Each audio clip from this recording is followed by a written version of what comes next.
Ah ouais, ça va. Ça va. Ça fait maintenant 9 mois, pratiquement, que je me suis fait laisser.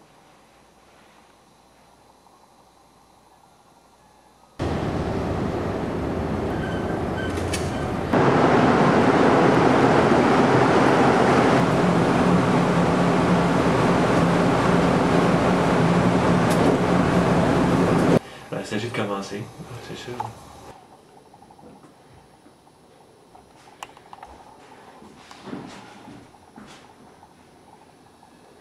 Heidegger nous dit à propos de la philosophie d'Héraclite et de la pensée en général, les choses de la pensée sont très particulières. La parole des penseurs n'a pas d'autorité. Cette parole ne connaît pas d'auteur au sens d'écrivain. La parole de la pensée est pauvre en images et sans attrait. Elle repose dans le dégrisement qui mène vers ce qu'elle dit. Néanmoins, la pensée transforme le monde. Elle le transforme et le fait descendre dans une profondeur toujours plus sombre, où sourd une énigme, et plus sombre est cette profondeur, plus haute est la clarté qu'elle nous promet. Mon chef a dit que c'est ça, tabarnak. Moi, je vais énerver mon bec. Puis après ça, il faut laisser agir. Donc, ça doit rester. Il parle de 13 ans. Je savais pas qu'il était bleu. Bon, ça fait ça. Pour être vieux sans être nu, Le goût de l'eau, celui de la rivière. Oh mon amour, mon doux, mon tendre, mon merveilleux amour. Tu sais, quand ça fait 3 ans que tu es avec la même personne, je veux dire, c'est qu'est-ce qui a fait rire, c'est qu'est-ce qui a fâche, c'est comment elle pense. T'as connais. As-tu vraiment déjà connu quelqu'un? C'est fou comment on passe du bonheur au malheur en une fraction de seconde.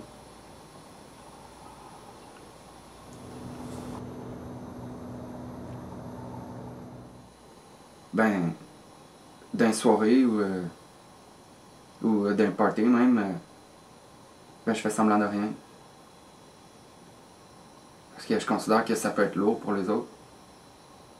Puis ils n'ont vraiment pas d'affaire à vivre ça pour moi. Tout le monde me dit que la vie continue. Mais je suis pas capable d'accepter. C'est dur à décrire. En fait, le problème, c'est que je suis désillusionné.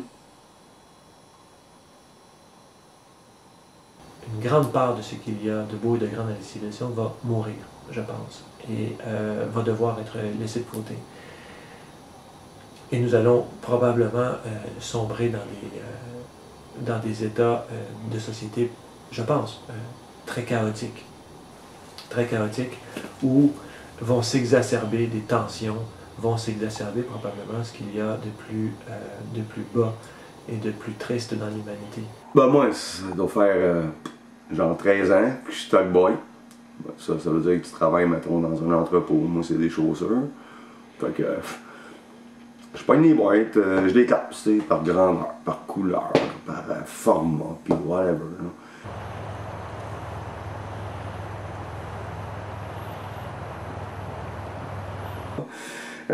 Le code, le DCS, donc c'est ça, là, la grandeur, la couleur, la hauteur, ok, cette botte-là va là, ok, elle c'est 21, 1, 1. L'autre, c'est 21, 1, 2. Donc, 1, 1 avant 1, 2. On s'entend?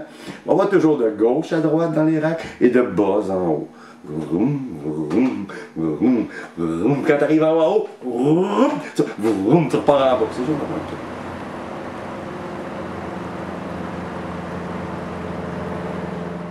Moi, je me lève à 6h30 le matin. J'ai pas de voiture. Je travaille à Laval, puis j'habite ici. Fait que, il y a comme 2 heures de trajet d'autobus. Fait que tous les matins, je me lève 6h30, dans le cadran ensemble. C'est captivant. Puis, je prends ma douche. Déjeune jamais. Je fume une cigarette. Ça, c'est important. Café, pack, là, je pars. 12 heures de ma vie qui s'est passée. Une partie à travailler, puis une autre à voyager. Ça fait que quand j'arrive le soir, télé, tranquille, petite bière, ça, j'aime ça. Tu sais, cigarette, bière. On pourrait dire, grosso modo, qu'en 50 ans, on a liquidé facilement 40 ou 50% d'un capital qui s'est accumulé depuis 2 milliards d'années. Il y a quelque chose d'extraordinairement inquiétant, et en ce moment, au niveau de toutes les ressources halieutiques, les ressources en eau, les ressources au niveau de l'agriculture, au niveau des sols cultivables, il y a littéralement une hémorragie. Je l'ai revu il y a une semaine, ouais, avec un gars que j'avais jamais vu avant d'ailleurs. Le pire dans cette histoire-là, c'est que elle a grossi, puis elle a des boutons, en fait, elle a vraiment enlaidi. Mais je suis pas capable de l'effacer de ma mémoire, je veux dire. Même si ça fait 9 mois qu'elle m'a laissé, puis que je suis persuadé qu'elle couche avec l'autre, je peux pas m'en départir. Je l'aime encore. Première fois que j'ai rencontré cette fille-là, c'était à la Saint-Jean. Ouais, au parc L'Île-Lebel. Je me rappelle parce que c'était Charlebois cette année-là. Ouais. J'étais bien sous, puis ben, sans faire exprès, je l'ai accroché, puis ben, j'ai renversé mon verre de bière sur son chandail. Elle était en tabarnak. J'ai bien essayé de m'excuser, mais tu sais, elle voulait rien savoir, fait que ça restait comme ça.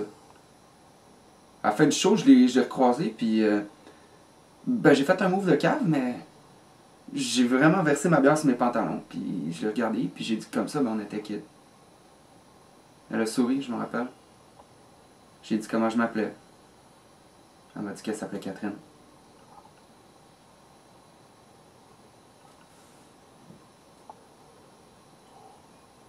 Même si on arrêtait de ponctionner, même si on arrêtait la consommation, eh bien, le déclin serait quand même inévitable. C'est une chose qu'on a vue, par exemple, avec les bancs de morue au large de Terre-Neuve, qui ont été l'objet d'un moratoire pendant 10 ans.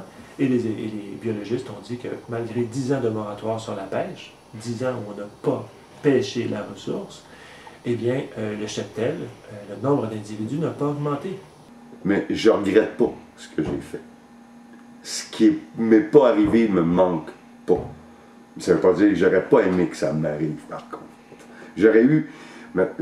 Autrement dit, j'ai l'impression de ne pas avoir été à l'ambition de ce qui m'habite.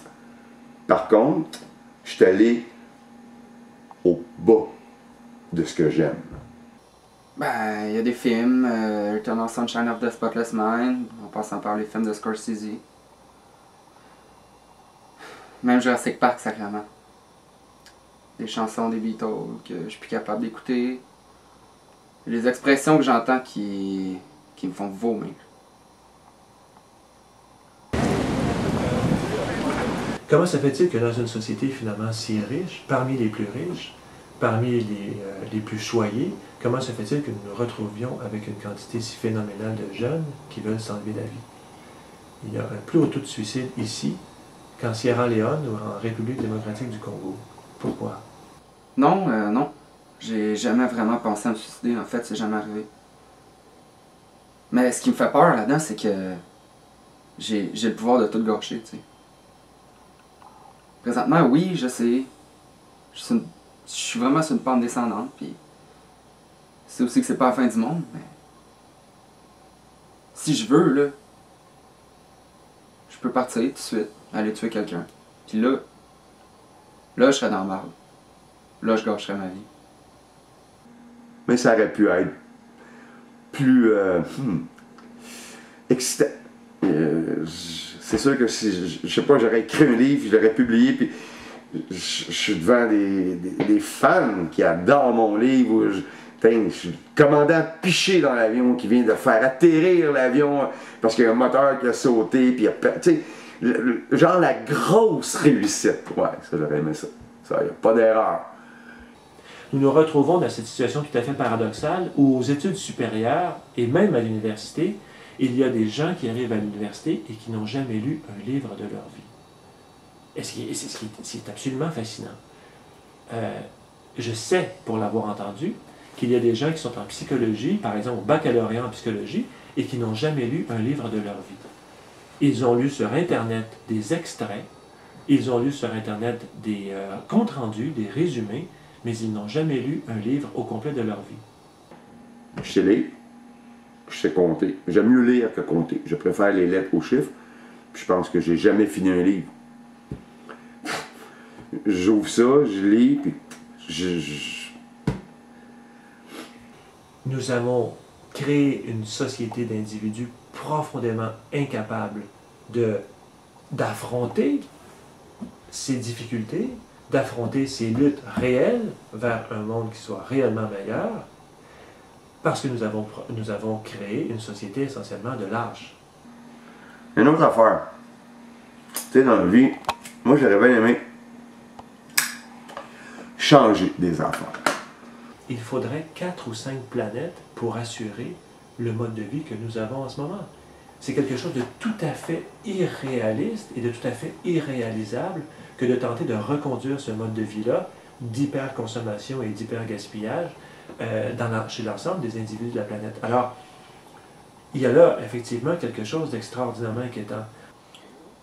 Ben, on l'a fait pratiquement partout. Dans mon lit, dans la salle de bain, dans la cuisine. Je suis arrivé dans la piscine même une fois.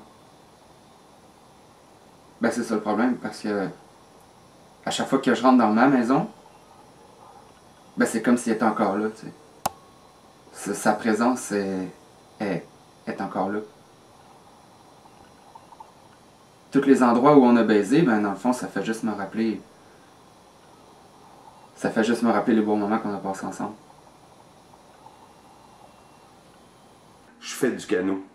Je sais que c'est bien plus facile de descendre une rivière que de monter une rivière. Ça, je peux te dire ça. Contre-courant, c'est raide. Mais dans la vie, c'est la même affaire. Faut pas toujours que tu sois en descente ou en aval. Tu peux pas toujours être en aval. Tu dois aller en amont. Et ça, en dedans de toi, dans tes émotions, dans tout ce que tu es, quand tu remontes, c'est bien plus dur que descendre. Descendre, c'est subir. Descendre, c'est subir. Puis il faut descendre. Elle va par là, la rivière. Il faut la suivre à un moment donné, tu sais. Ben, tu sais, ceux qui disent l'amour n'existe pas ou le vécu heureux pour toujours, ben, c'est de la merde, ça. Parce que moi, je l'ai vécu, l'amour. Puis, probablement, en fait, il y a de fortes chances que je rencontre quelqu'un d'autre, puis que je vive des moments intenses, puis des moments heureux. Mais, ça sera jamais comme ça aurait été. Ça sera jamais comme avec Catherine. C'est qui disait qu'il n'y avait pas d'ombre sans lumière? Peu importe. Il avait raison. Je sais que je vais mourir. Je sais que je n'aurai pas réglé les grands problèmes. Je sais que je vis dans la lutte et le polémos. Mais malgré cela, et à cause de cela, et toute la grandeur de l'homme est là, je vais affronter ces problèmes en sachant qu'il n'y aura pas de fin heureuse pour moi. Les rides, là, en dessous des yeux, pour moi, c'est le pire. Je trouve que c'était incroyable. J'ai pensé à un lifting tout le moment donné. Pas des farces. Jamais je vais faire ça. Les cheveux. Je me suis fait poser une toupette. Puis quand j'en regarde avec un toupette, je fais Christophe, jamais je vais avoir de toupette. Ça part de tout bord, de tout côté, puis c'est jamais la bonne couleur. Ça va jamais avec les sourcils, tu sais. Faut que tu teignes les sourcils vont avoir la même couleur que tes cheveux. Fait que je crois pas aux artifices. C'est là. Puis c'est vrai que c'est juste. Je suis d'accord avec le fait qu'on vieillit tous.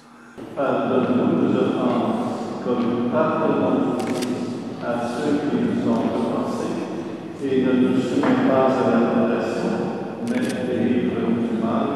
Amen. L'hyperpolitique, quoi qu'elle puisse être d'autres aussi, est la première politique pour les derniers hommes. En organisant la communauté des derniers, elle est forcée de tenir un pari dont les exigences sont sans précédent. Elle est confrontée au devoir de faire de la masse des derniers une société d'individus qui prennent sur eux de devenir enfin des intermédiaires entre ascendance et descendance. La société hyperpolitique est une communauté qui, dans l'avenir, devra aussi miser sur une amélioration du monde. Ce qu'elle doit apprendre, c'est le moyen de faire des profits qui permettent qu'il y ait encore des gagnants après elle. Cela suppose que l'hyperpolitique prenne la relève de la paléopolitique, mais avec d'autres moyens. Même dans une société des derniers hommes, l'art le plus ancien, celui de la répétition de l'homme par l'homme, ne doit pas être oublié. Le livre Ce qu'il y a de plus grand dans l'ordre du grand n'est pas encore écrit. S'il devait trouver un jour son auteur, il pourra avoir pour titre « La horde ouverte et ses ennemis ». Son sujet serait la façon qu'a l'homme de donner la préférence à l'homme. Il raconterait l'histoire de notre espèce comme une aventure de mécénat. Testament de l'animal politique, il serait le roman d'une espèce très ancienne, très sage et en plein désarroi. Est-ce la fin du monde? Mais l'autre pensée, c'est un délice. Il se passe quelque chose, quoi qu'il en soit. Par l'orage, ce n'est qu'une colombe. Là où je suis, c'est une erreur. Est-ce la fin du monde qui respire son corps léger? Mais l'autre pensée, là où je suis près de la glace, c'est un délice dans une position délimitée.